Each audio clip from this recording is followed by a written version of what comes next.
Hello বন্ধুরা, আজ এসেছি দেখো সম্পূর্ণ একটা নতুন ধরনের ভিডিও নিয়ে। আজকের ভিডিও হচ্ছে পটলের ভাপা। তো দেখো প্রথমে আমি পটলগুলো সুন্দরভাবে খোসা ছাড়িয়ে নিচ্ছি, তারপরে দেখো দু সাইড কেটে রেখে দিচ্ছি। তো পটলগুলো আমি সুন্দরভাবে কেটে নিলাম, তারপরে দেখো আমি আদাগুলো সুন্দরভাবে কেটে কেটে নিচ্ছি।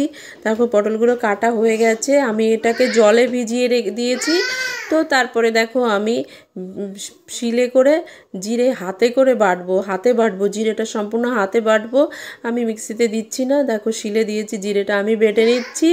তো এরপরে আমি দেব হচ্ছে যে আদাগুলো আমি কেটেছিলাম, সেই আদাগুলো আমি শিলের পর দিয়ে দিচ্ছি। দেখো এই আদাগুলোও আমি বেটে নেব। তো দেখো বন্ধুরা, আমি আদাগুলো বেটে নিয়েছি। তো তারপরে দেখো আমি 6টা কাঁচা লঙ্কা দিয়েছি। তো এই কাঁচা লঙ্কাগুলো আমি সুন্দরভাবে বেটে নিলাম। তো দেখো তারপরে এই যে পটলগুলো আমি কেটেছিলাম, দেখো পটলগুলো ধুয়েছি, সুন্দরভাবে ধুয়েছি। দেখো পটলগুলো কোথাও খোসা নেই, খোসা টোসা কিচ্ছু নেই, পটলগুলো পরিষ্কার। তো এখন আমি কড়াইতে তেল দিয়েছি, দেখো এই তেলের ভিতরে আমি পটলগুলো সুন্দরভাবে ভেজে নেব। তো দেখো কড়াইয়ের তেলটা গরম হয়ে গেছে, তো আমি এখন পটলগুলো ছেড়ে দেব। তো পটলগুলো যখন পটলগুলো যখন ভাজা হবে সুন্দরভাবে, মানে দু সাইড সব সাইডগুলো হলুদ হয়ে যাবে, তো তখন পটলগুলো ভাজা হবে। দেখো আমি নেড়ে চেড়ে নিচ্ছি, দেখো পটলগুলো ভাজা হচ্ছে। তো দেখো বন্ধুরা, পটলগুলো ভাজা হয়েও গেছে, দেখো সব জায়গায় ভাজা হয়ে গেছে। তো আমি একটা একটা করে পটলগুলো একটা পাত্রে নামিয়ে রাখবো। তো পটলগুলো দেখো আমি নামাচ্ছি, তোমরা দেখতে থাকো। তো দেখো পটল নামানো হয়ে গেছে, পটল যে সাইডে একটু ভাজা কম আছে সেগুলো আমি উল্টিয়ে দিচ্ছি। তো ভাজা হচ্ছে, তো ভাজা কমপ্লিট হয়ে গেল। তারপরে দেখো আমি এবার যে তেলটা ছিল, পটলের তেলটা কিন্তু একটু কালো হয়ে গেছে। তো এর ভিতরে আমি দেব হচ্ছে কিছু কাঁচা জিরে, গোটা জিরে দিয়ে দিলাম।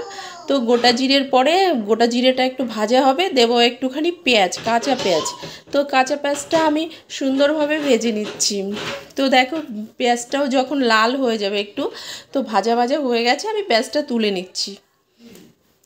তো দেখতে থাকো, আমি পেঁয়াজটা তুলে নিলাম, তুলে আমি একটা শিলের পর রেখে দিলাম, ওটাও আমি শিলে বাটবো। তো তারপরে যে মশলাটা ছিল, যে জিরে আদা আর কাঁচা লঙ্কা, সেটা আমি দেখো তেলে ফ্রাই করে নিচ্ছি। যে অবশিষ্ট তেল ছিল সেই তেলেই আমি মশলাটা ফ্রাই করব।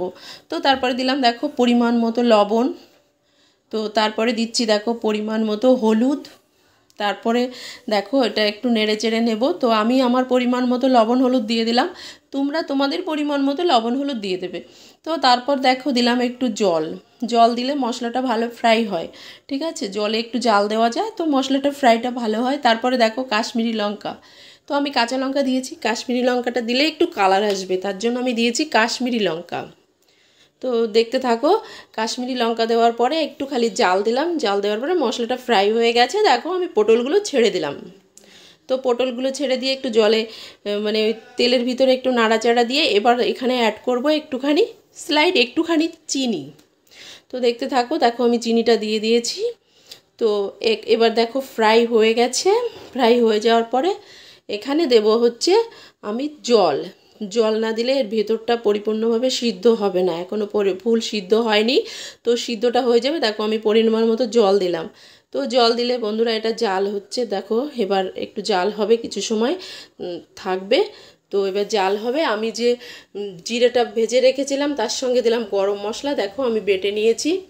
তো বন্ধুরা, আমি অপর্ণা সরকার, তোমরা আমার ভিডিও দেখো, যদি তোমাদের ভালো লাগে লাইক কমেন্ট এবং সাবস্ক্রাইব করে দিও, আমি তোমাদের কমেন্টের অপেক্ষায় রইলাম। তো দেখো আমার নেক্সট ভিডিও আসবে, সেটাও তোমরা দেখে নিও।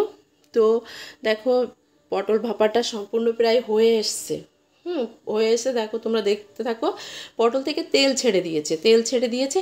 এবার আমি অ্যাড করব যে মশলাটা আমি দিলাম, গরম মশলা আর ভাজা জিরে পেঁয়াজটা, সেটা আমি অ্যাড করে দেব। তো দেখো ওটা আমার অ্যাড করা হয়ে গেছে, অ্যাড করার পরে দেখো সুন্দরভাবে মাখিয়ে দেব, খুন্তি দিয়ে সুন্দরভাবে মাখিয়ে দিলাম। মাখিয়ে দেওয়ার পরে দেখো এটা আমার হয়ে গেছে। এবার আমি ওভেনটা বন্ধ করে দিয়েছি, দেখো প্লেটে সম্পূর্ণভাবে আমি ওটা নামিয়ে দিয়েছি। তো তোমরা এটা বানাও, নিজেদের আপনজনকে খাওয়াও, ভালো লাগলে আমাকে কমেন্ট করো, এবং আমি তোমাদের কমেন্টের অপেক্ষায় রইলাম নতুন ভিডিও নিয়ে।